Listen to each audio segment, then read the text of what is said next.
Raja Biam. Dalam tahun ke-18 zaman Raja Yerobeam menjadi rajalah Abia atas Yehuda. 3 tahun lamanya ia memerintah di Yerusalem. Nama ibunya ialah Mikaya, anak Uriel dari Gibea. Dan ada perang antara Abia dan Yerobeam.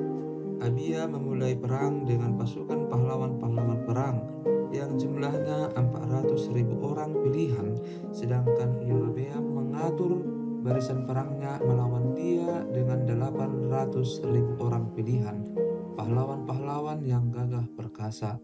Lalu Abia berdiri di atas gunung Zemaraim yang termasuk pegunungan Efraim dan berkata, "Dengarlah kepadaku, Yerobeam dan seluruh Israel. Tidakkah kamu tahu bahwa Tuhan Allah Israel telah memberikan kuasa kerajaan atas Israel kepada Daud dan anak-anaknya untuk selama-lamanya dengan suatu perjanjian garam? Tetapi Yerobeam bin Nebat, hamba Salomo bin Daud, telah bangkit memberontak melawan tuannya. Petualang-petualang orang-orang bersila berhimpun padanya. Mereka terlalu kuat bagi Rehabeam bin Salomo yang masih muda dan belum teguh hati dan yang tidak dapat mempertahankan diri terhadap mereka. Tentu kamu menyangka bahwa kamu dapat mempertahankan diri terhadap kerajaan Tuhan yang dipegang keturunan Daud karena jumlah kamu besar dan karena pada kamu ada anak lembu emas yang dibuat Yerobeam untuk kamu menjadi Allah. Bukankah kamu telah menyingkirkan imam-imam Tuhan, anak-anak Harun itu, dan orang-orang Lewi, lalu mengangkat imam-imam menurut kebiasaan bangsa-bangsa negeri-negeri lain, sehingga setiap orang yang datang untuk ditahbiskan dengan seekor lembu jantan muda dan 7 ekor domba jantan dijadikan imam untuk sesuatu yang bukan Allah. Tetapi kamu ini, Tuhanlah Allah kami, dan kami tidak meninggalkannya, dan anak-anak Harunlah yang melayani Tuhan sebagai imam, sedang orang Lewi menunaikan tugasnya, yakni setiap pagi dan setiap petang mereka membakar bagi Tuhan korban bakaran dan ukupan dari wangi-wangian, menyusun roti sajian di atas meja yang lahir, dan mengatur kandil emas dengan pelita-pelitanya untuk dinyalakan setiap petang, karena kamilah yang memelihara kewajiban kami terhadap Tuhan Allah kami, tetapi kamulah yang meninggalkannya. Lihatlah, pada pihak kami Allah yang memimpin, sedang imam-imamnya siap meniup tanda serangan terhadap kamu dengan nafiri isyarat-isyarat. Hai orang Israel, jangan kamu berperang melawan Tuhan Allah nenek moyangmu, karena kamu tidak akan beruntung." Tetapi Yerobeam mengirim suatu pasukan penghadang yang harus membuat gerakan keliling supaya sampai di belakang mereka, sehingga induk pasukannya berada di depan Yehuda dan pasukan-pasukan penghadang di belakang mereka. Ketika Yehuda menoleh ke belakang, lihatlah mereka harus menghadapi pertempuran dari depan dan dari belakang. Mereka berteriak kepada Tuhan, sedang para imam meniup nafiri, dan orang-orang Yehuda memekikkan pekik perang. Pada saat orang-orang Yehuda itu memekikkan pekik perang, Allah memukul kalah Yerobeam dan segenap orang Israel oleh Abia dan Yehuda. Orang Israel lari dari depan Yehuda, tetapi Allah menyerahkan mereka ke dalam tangan Yehuda. Abia dengan laskarnya mendatangkan kekalahan yang besar kepada mereka. Dari orang Israel mati terbunuh 500.000 orang pilihan. Demikianlah orang Israel ditundukkan pada waktu itu, sedang orang Yehuda menjadi kokoh karena mereka mengandalkan diri kepada Tuhan Allah nenek moyang mereka. Abia mengejar Yerobeam dan merebut daripadanya beberapa kota, yakni Betel dengan segala anak kotanya, Yesana dengan segala anak kotanya, dan Efron dengan segala anak kotanya. Tak pernah lagi Yerobeam mendapat kekuatan di zaman Abia. Tuhan memukul dia sehingga ia mati. Abia menunjukkan dirinya kuat. Ia mengambil 14 istri dan memperanakkan 22 anak laki-laki dan 16 anak perempuan. Selebihnya dari riwayat Abia, langkah-langkahnya dan titah-titahnya tertulis dalam kitab sejarah Nabi Ido. Kemudian Abia mendapat perhentian bersama-sama dengan nenek moyangnya, dan ia dikuburkan di kota Daud. Maka Asa, anaknya, menjadi raja menggantikan dia. Pada zaman pemerintahannya, negeri itu aman selama 10 tahun. Raja Asa, kemenangan atas Zerah. Asa melakukan apa yang baik dan yang benar di mata Tuhan Allahnya. Ia menjauhkan mesbah-mesbah asing dan bukit-bukit pengorbanan, memecahkan tugu-tugu berhala dan menghancurkan tiang-tiang berhala. Ia memerintahkan orang Yehuda supaya mereka mencari Tuhan Allah nenek moyang mereka dan mematuhi hukum dan perintah. Ia menjauhkan bukit-bukit pengorbanan dan pedupaan-pedupaan dari segala kota di Yehuda, dan kerajaan pun aman di bawah pemerintahannya. Karena negeri itu aman dan tidak ada yang memeranginya di tahun-tahun itu, ia dapat membangun kota-kota benteng di Yehuda. Tuhan telah mengaruniakan keamanan kepadanya. Katanya kepada orang Yehuda, "Marilah kita memperkuat kota-kota ini dan mengelilinginya dengan tembok beserta menara-menaranya, pintu-pintunya dan palang-palangnya. Negeri ini masih dalam tangan kita, karena kita mencari Tuhan Allah kita, dan Ia mencari kita serta mengaruniakan keamanan kepada kita di segala penjuru." Maka mereka melaksanakan pembangunan itu dengan berhasil. Pasukan-pasukan Asa yang dari Yehuda jumlahnya 300.000 orang yang membawa perisai besar dan tombak, dan yang dari Benyamin jumlahnya 280.000 orang yang membawa perisai kecil sebagai pemanah. Mereka semua pahlawan-pahlawan yang gagah perkasa. Zerah orang Etofia itu maju berperang melawan mereka dengan tentara sebanyak 1.000.000 orang dan 300 kereta. Ia sampai ke Maresa, lalu Asa maju menghadapinya. Mereka mengatur barisan perangnya di lembah Zefata dekat Maresa. Kemudian Asa berseru kepada Tuhan Allahnya, "Ya Tuhan, selain daripada Engkau, tidak ada yang dapat menolong yang lemah terhadap yang kuat. Tolonglah kami, ya Tuhan Allah kami, karena kepadamulah kami bersandar, dan dengan namamu kami maju melawan pasukan yang besar jumlahnya ini. Ya Tuhan, Engkau Allah kami, jangan biarkan seorang manusia mempunyai kekuatan untuk melawan Engkau." Dan Tuhan memukul kalah orang-orang Ethiopia itu di hadapan Asa dan Yehuda. Orang-orang Ethiopia itu lari, lalu dikejar oleh Asa dan laskarnya sampai ke Gerar. Dari orang-orang Ethiopia itu amat banyak yang tewas, sehingga tidak ada yang tinggal hidup, karena mereka hancur di hadapan Tuhan dan tentaranya. Orang-orang Yehuda memperoleh jarahan yang sangat besar. Mereka mengalahkan semua kota di sekeliling Gerar, karena ketakutan yang dari Tuhan menimpa penduduknya. Mereka menjarahi semua kota itu, karena jarahan yang besar terdapat di situ. Tenda-tenda pemilik ternak pun direbut mereka, dan banyak kambing domba dan unta diangkutnya sebagai jarahan. Lalu mereka kembali ke Yerusalem. Pembaruan oleh Asa. Azaria bin Oded dihinggapi roh Allah. Ia pergi menemui Asa dan berkata kepadanya, "Dengarlah kepadaku Asa dan seluruh Yehuda dan Benyamin. Tuhan beserta dengan kamu bila mana kamu beserta dengan dia. Bila mana kamu mencarinya, ia berkenan ditemui olehmu, tetapi bila mana kamu meninggalkannya, kamu akan ditinggalkannya." Pembaruan oleh Asa. Azaria bin Oded dihinggapi roh Allah. Ia pergi menemui Asa dan berkata kepadanya, "Dengarlah kepadaku Asa dan seluruh Yehuda dan Benyamin. Tuhan beserta dengan kamu bila mana kamu beserta dengan dia. Bila mana kamu mencarinya, ia berkenan ditemui olehmu. Tetapi bila mana kamu meninggalkannya, kamu akan ditinggalkannya. Lama sekali Israel tanpa Allah yang benar, tanpa ajaran daripada imam dan tanpa hukum.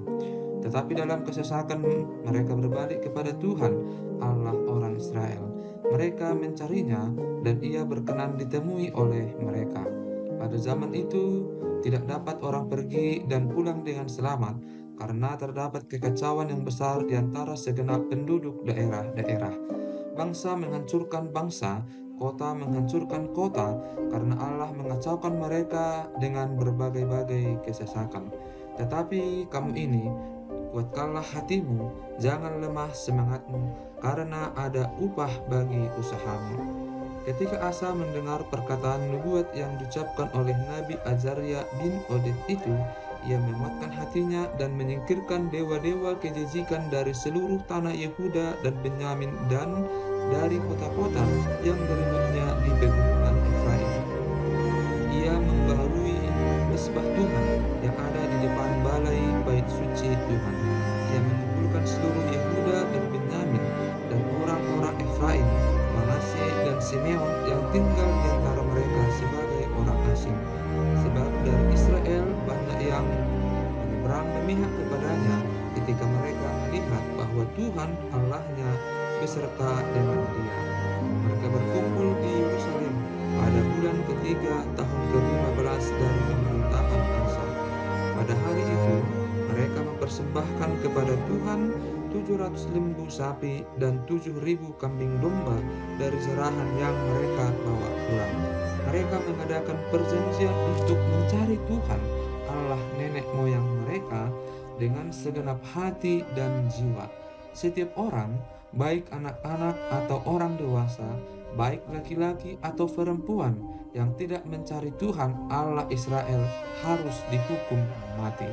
Mereka bersumpah setia kepada Tuhan dengan suara yang nyaring, dengan sorak-sorai, dan dengan tiupan nafiri dan sangkakala. Seluruh Yehuda bersukaria atas sumpah itu, karena dengan segenap hati mereka bersumpah setia, dan dengan kehendak yang bulat mereka mencari Tuhan. Tuhan berkenan ditemui oleh mereka dan mengaruniakan keamanan kepada mereka di segala penjuru. Bahkan Raja Asa memecat Ma'aka, neneknya, dari pangkat ibu suri karena neneknya itu membuat patung Asyera yang keji.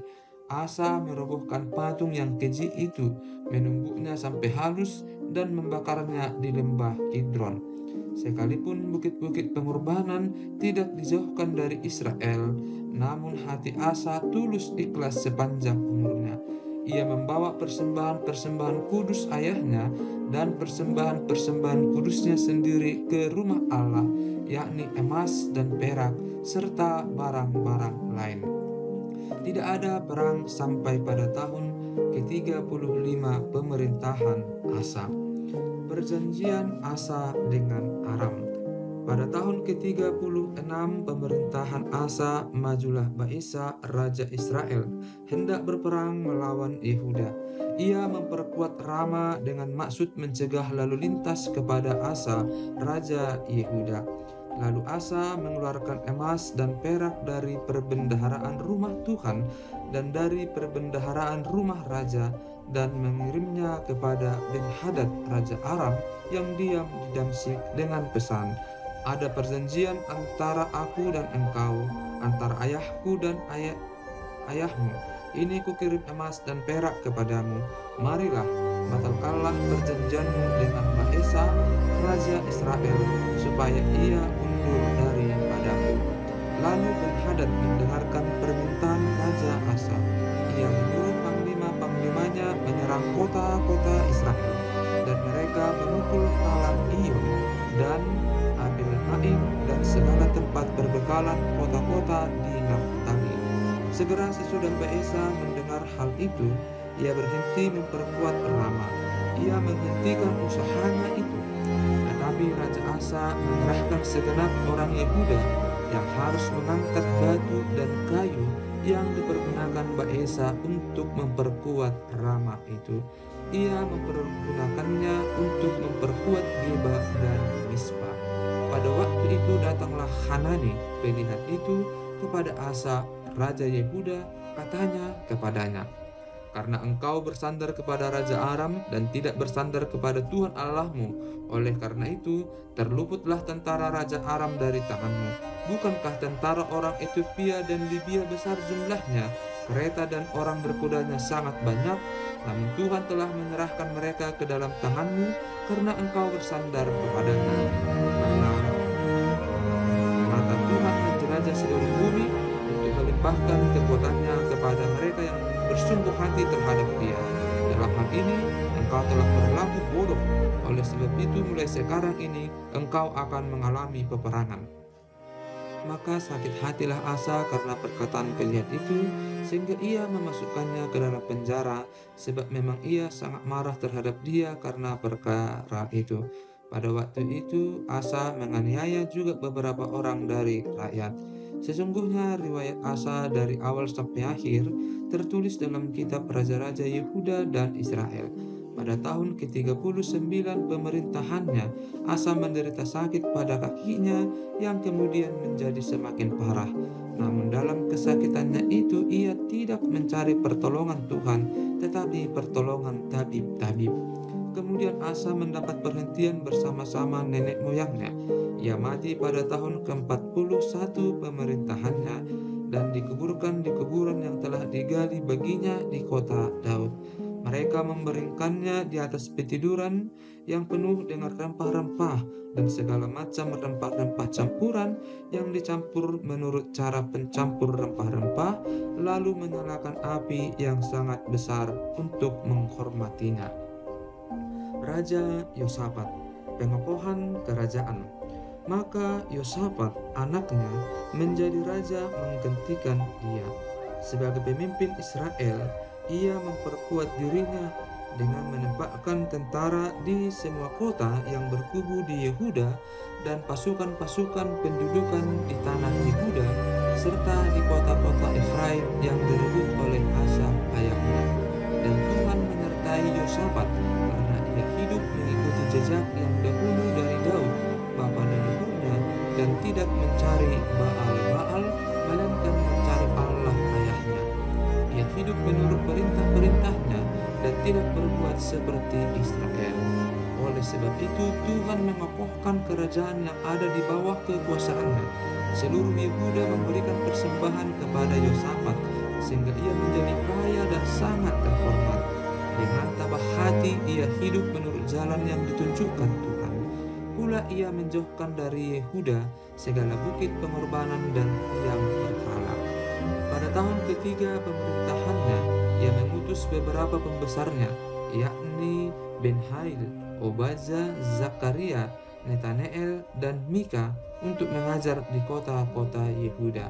Bersama-sama mereka turut juga beberapa orang Lewi, yakni Semaya, Netaya, Zebaja, Asael, Semiramot, Yonatan, Adonia, Tobia, dan Tob Adonia, disertai imam-imam Elisama dan Yoram.